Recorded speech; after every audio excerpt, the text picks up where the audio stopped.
गुणवत्तापूर्ण शिक्षा 2050 का बिहार। हम अगर क्रम से शुरू करते हैं तो सबसे पहले हम चर्चा करना चाहेंगे गुणवत्तापूर्ण शिक्षा।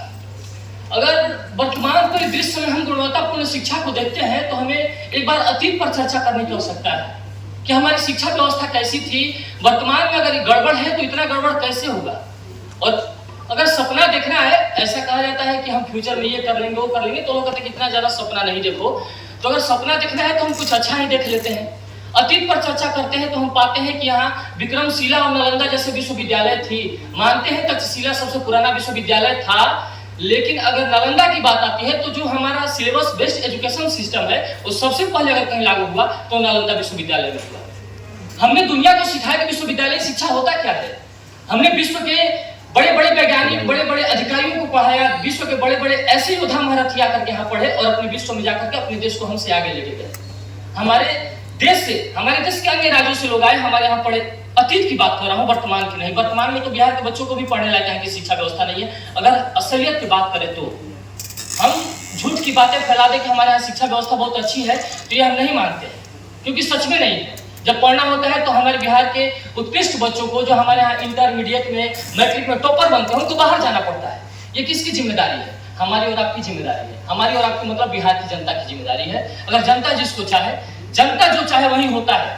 और अब तो साथ में मीडिया भी लग गई है भाई। मीडिया चाह रही 2050 का बिहार कैसा हो। दैनिक जागरण चाह रहा है कि 2050 का बिहार कैसा हो, तो जिसका साथ मीडिया देता है उसको स्थापित करके छोड़ता है। ऐसा हमने इतिहास की किताबों में भी पढ़ा है और पॉलिटिकल साइंस में भी। साथ ही साथ जब वर्तमान शिक्षा व्यवस्था की बात करें, अतीत में हम बहुत अच्छे थे, वर्तमान हमारा क्यों खराब हुआ? क्योंकि सिस्टम के साथ खिलवाड़ किया गया। सिस्टम के साथ वैसे लोगों को जोड़ा गया जो उस लायक नहीं थे। जहां पे जिसकी काबिलियत नहीं है उसको अगर रख दिया जाता है तो हमेशा वो खराब ही चल रहा है और वो सिस्टम खराब प्रदर्शन करती है। आगे बात करें, हम अगर अतीत से लेकर के वर्तमान की स्थिति हमारी खराब है ये मानते हैं, भविष्य कैसा होगा ये हम पे निर्भर करता है। क्योंकि हम आने वाले 10-20 वर्षों बाद अपनी ऐसी योगदान देंगे जिससे हमारे बिहार का निर्माण होगा।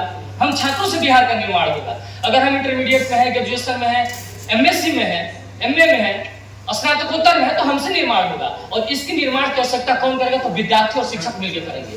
किसी भी सिस्टम का आप सबसे बेसिक चीज देखिएगा तो एजुकेशन पे डिपेंड है।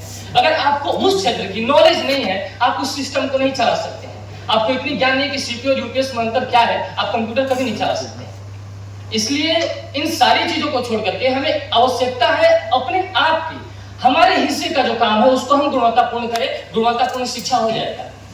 हमारा काम है पढ़ना, हमारे सर का काम है हमको पढ़ाना।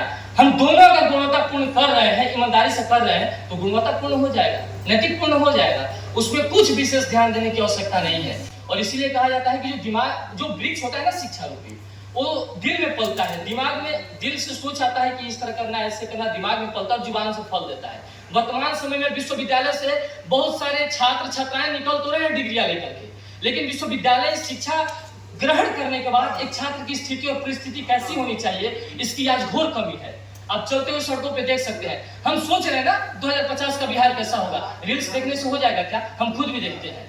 इस बात को हम स्वीकार करते हैं कि हमें आदत है देखने की, लेकिन उस आदत से छुटकारा पा करके हमें अपने बिहार के बारे में सोचने की आवश्यकता है। अगर हम सिर्फ दिन के आधे घंटे बिहार के बारे में पढ़ने और बिहार के बारे में बेहतर क्या कर सकते हैं इस पर सोशल मीडिया पे डालने लगे, और इस तरह की अगर एक आंदोलन टाइप में होती है तो बिहार बहुत आगे बढ़ सकता है। सिस्टम के साथ हम लड़ भी सकते हैं, सिस्टम को समझा भी सकते हैं, और हम जैसा चाहेंगे वैसा हो भी सकता है। क्योंकि हम, मतलब कहा जाता है ना संविधान में, हम भारत के लोग, हम का अर्थ होता है भारतीय।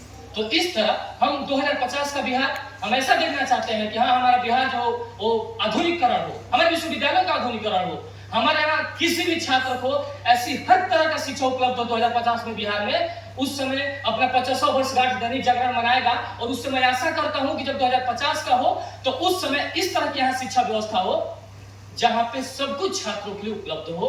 उसके लिए हमें विदेश और भारत के आउट ऑफ स्टेट नहीं जाने की आवश्यकता पड़े। धन्यवाद।